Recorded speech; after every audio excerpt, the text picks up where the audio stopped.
Before we even get started, a report was filed. Okay, so me and my sister, we go to this place called Sauce Buckhead. They have some really good pasta. We've been there before, so we went there to get more pasta. When we walk in, we sit down. The lady comes over, asks us what we want. She orders the pasta off rib. I order a shot.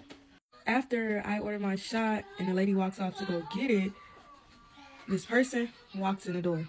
I immediately see him. I recognize him. I turn to my sister, and I'm staring a hole in the side of her face. So she turned and she looked at me, kind of like, "Girl, what you looking at me like that for?" She looks up. She sees him. She looks back up at me, and I'm looking at her like this. So then he walks over to her. Next thing, hey. Then he walks over to me, and he's like, "Hi, my name is such and such." And in my head, I'm like, "I know you, but my name is Jessica." And I guess then it clicked in his head who I was. So he was like, "Oh, I'm." So we start conversing. He started asking me questions. I answered him. Then he's like, "Jess, do you want to fight?" Jess.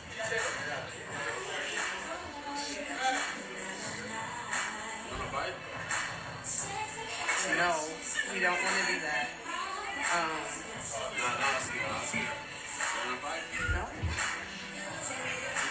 No. Y'all didn't hear me say nothing because in my head, I'm like, "You're a grown-ass man. I'm not about to fight you." At that point, I zone out. Like, I'm in my phone, doing whatever I'm doing in my phone, and they're off having their little conversation or whatever. I get up, I go to the bathroom. So I leave the bathroom, I go sit back down where I was sitting.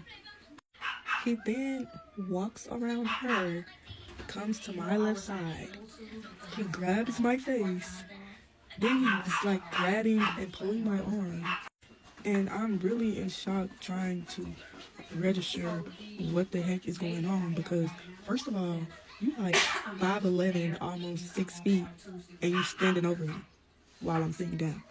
After he does that, he then proceeds to take my phone and go back to where he was sitting at. This is visual representation. And at that point, I'm trying not to lose it because I have Polka Dot with me. Polka Dot is my G-lock. Put two and two together. I get up to go look out the window because I'm really trying to process what the fuck is going on. So I stand looking out the window for a second. As I'm looking out the window, I'm hearing her behind me say, "Such and such, give her her phone. Why do you have her phone? Please just give her her phone." I turn around back towards him. At this point, I'm reaching behind my back because that's where Polka Dot at. That's what I went to the bathroom to do. I moved it from the front to the back. So she sees me reaching behind my back, and she's literally begging him, crying at this point to give me my phone. But I don't want to approach him. I want him to put my phone back where it is. So I'm like, "Can you please put my phone back where you got it? Can you put my phone back where you got it?"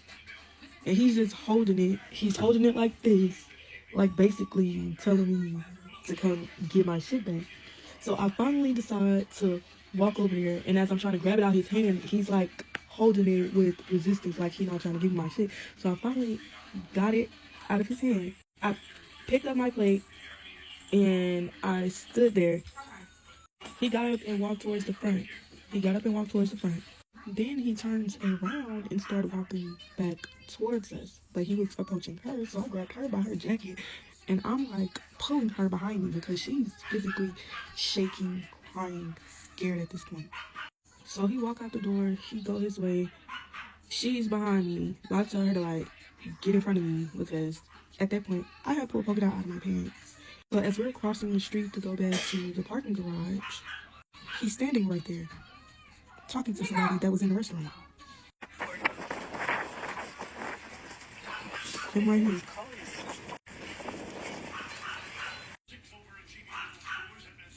The only thing that did not have me sitting in the back of the police car last night was I wanted to come home to my kid. And I think he did that to try to intimidate me. I don't think he thought I would go and file a police report. My nerves are so bad. I had to start back taking my sertraline today. That's my anxiety medication. I'm completely overwhelmed. I'm anxious, my nerves bad, my head hurt. Mind y'all, just last week, it was a person on a fake page commenting under a video I made about him. And I mean, they was popping it. They was trying to pop it. But my biggest concern now and what my fear is, I don't want the footage to accidentally come up missing. I came and tell y'all this story like a week from now. Y'all would be like, did you file a police report? And I would have been like, no. So yeah.